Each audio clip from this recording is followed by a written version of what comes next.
Well, there you see it. Some reporting over on Dawg Post. Rah-Rah Thomas arrested on felony charge early this morning for one being a second-degree felony cruelty to children, two other misdemeanor charges for family violence.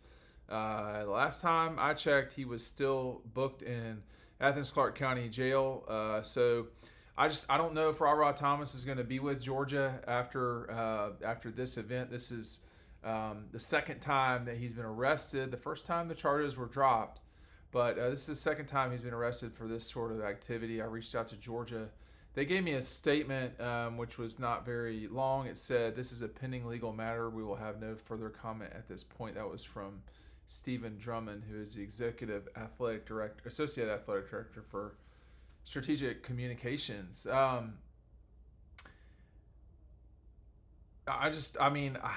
think some guys are not cut out to be at Georgia, and I think although he's not been let go from the team, and we'll see what happens, Rah-Rah Thomas has had a very rough off the field time in Athens, and there was some further reporting today from Mark Weiser at the Athens Banner Herald about more tickets from him. So he's just driving way too fast in certain situations, which is one thing, but this is another.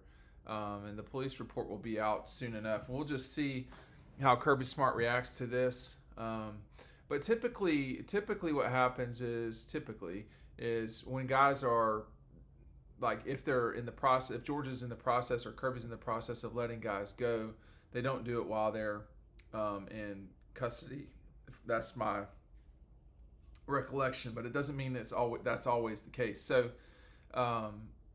this will be something that Georgia will have to move on from. I mean, Rah-Rah Thomas was going to be, I don't know if he's going to start or not, but he was certainly a guy that they depended on a season ago, and he got hurt at the end of the year. That didn't help Georgia's chances much. But he's not a guy they can live without. Rah-Rah Thomas. This is something that this is just too many times for this to go on. Just my opinion. One time is probably too many, but it got dropped. I mean, you're not going to consistently have things dropped. One thing was the first time when he was arrested, I think he had to do some anger management stuff. So none of this is good. It's not good for him. It's not good for the family situation. It looks horrible for Georgia. I don't know how this has got to be. A season ago, you were dealing with the death of two people inside the program, which is far worse than anything that's happened so far here. But this is just, this gives ammunition to people who say Georgia's out of control. Kirby Smart's program's out of control. I mean, Georgia has at least a public relations problem, at minimum. And, how they're going to handle that is up to them. But I would start to get concerned that if you cannot be trusted off the field, how can you be trusted on the field? I mean, you're not earning that right, and that's another problem that Kirby and them will have to deal with.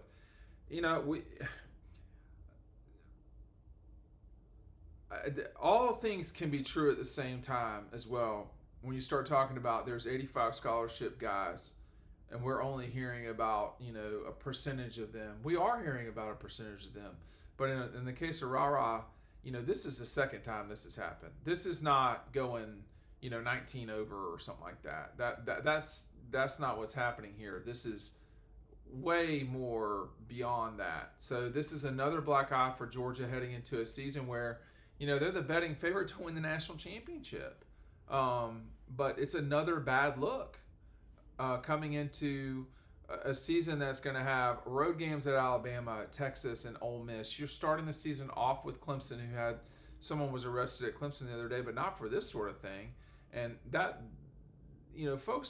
Georgia supporters do not want to hear this, and their critics are eager to jump all over Kirby whenever this happens. And I mean, I would say I don't know what to do, but I'll say this: whatever Georgia's doing to make sure that guys are well aware of their situation and to encourage them not to do things like this, or the speeding specifically, it's not working. It's not working, and that's all there is to it. Something's got to change, And I don't know what happened, and I will see what the police alleged happened in their report. But this is just this. There's too much going on, and it's nonstop. This is a program that is, as talented as any. Maybe with the exception of Ohio State, it's a program that certainly could win a national championship this season without Rah-Rah Thomas. This is a program that has the highest paid head coach, an athletic department that seems as eager as any in the country to dominate in college football. It has a fan base that is bending over backwards supporting it. And there's too much negativity in the off season. These last two off seasons, there's just been too much. There have been too many problems.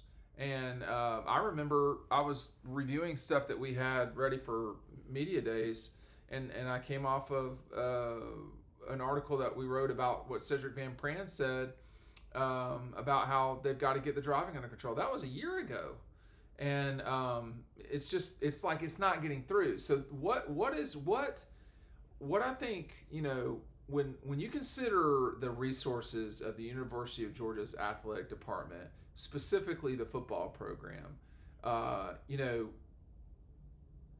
it falls on the head coach, the athletic director, and then the president of the institution. Because people are not writing about how the French major is a super speeder, okay? So all of these things are a problem for the institution itself, and the three of them have got to come up with a way that this is dealt with now. When you start talking about an athletic department that has a $190 million budget, the bulk of which comes from football revenues in terms of on the revenue side, it's too important to have this many public relations nightmares in the off season. That, and people are getting hurt. Or they could be. I say this all the time. The driving is that people are driving like that on our side of the town, and that could be us that gets hit. That could be you. If you live in Athens, and then why is that okay for guys to just drive that recklessly? And what? It's Kirby's program. He can do whatever he wants to do, and he does. And that's his prerogative. He's an excellent head coach. But this has gone on too far, and it's just thing after thing. And if you want to distance yourself from the problems, then quit having problems. Now, people will say, well, it's just a few kids. That's true. People say, well, you don't know. Well, I do know. You have problems on teams, but they're not connecting somehow to the players. The Rah-Rah incident is not the same as the driving from the other players, but from Mark Weiser's reporting today, he was doing the same thing. Rah-Rah was going an insane, just too fast. And then there's other stuff that's been reported where guys are just, driving way too fast. They're just waiting for someone to get hurt. And there's, I don't want to hear about cars and all the, this is a societal thing. No, I don't care if it is or if it isn't or whatever. If Kirby somehow, and I don't know how he does this. It's not my job to do it. It's his. Somehow he's got to get through to this team that things that are going on outside of Butts-Mehre are not acceptable. And that's what the money's for. It's not just for winning national championships and winning football games. It's also for the way that you are in the community. And I think this is as concerning a time at Georgia in terms of off the field as I can remember. I just don't, in the last 18 months, 19 months, you've had two people in the program pass away. Two of them have a very serious brush with death. You also have had outrageous speeding. Rah-Rah Thomas has twice now been arrested for some sort of family stuff that none of this is good. And I don't expect Kirby Smart to have the answers for every single thing. I don't. he cannot tuck guys in bed at night. But whatever the what's the best way to put this? Whatever the penalties for getting in trouble are, the guys are not scared of them. And he talked about the fines from Classic City Collective. You know, it may well be that these are all separate incidents. It may be. The problem is, when you pull back to a 40,000 foot view, there's way too many of them on this one team. And it's something that, when you're in the spotlight like Georgia is, the most watched football program probably over the last 3 years, maybe the second or third most, but certainly very well watched. When your athletic department has a nearly $200 million budget, that's a fifth of the University of Georgia's, and that's a whole university, something like a fifth of the University of Georgia's budget.